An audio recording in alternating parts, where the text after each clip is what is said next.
Here is a Commodore 64 board, revision number 250407, and in this run I'm running a factory Commodore PLA. It's been heat sinked, and I will run this on the oscilloscope now.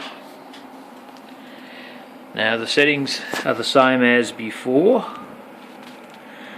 I've got the division set at 2 volts per division, sweep times 50 nanoseconds, and I've got the trigger this time set at 3.09 volts, and the ground line here is 0.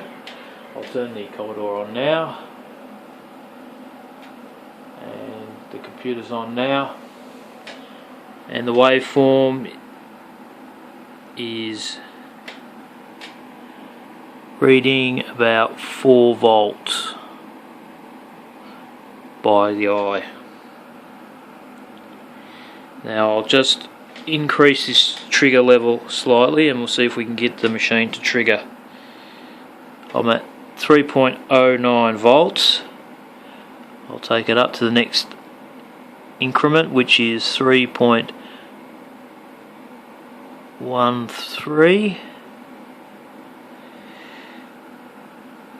So still no activity on the trigger. I'll take it up to the next level, which is 3.16,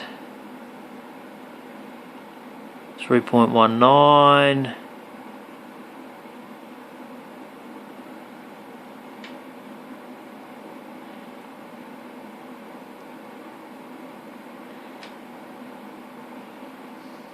3.25, 3.0, and the oscilloscope's triggered at 3.0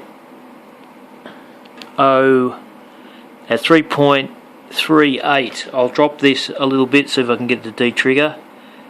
3.31, and the trigger is fluctuating. I'll drop it a bit more. 3.28, and it's still triggering. Just 3.22. It seems not to trigger at that level of 3.22 volts. I'll just bring that up to the next setting, which is 3.25, 3.28, and we're getting triggering. And this is a factory Commodore PLA.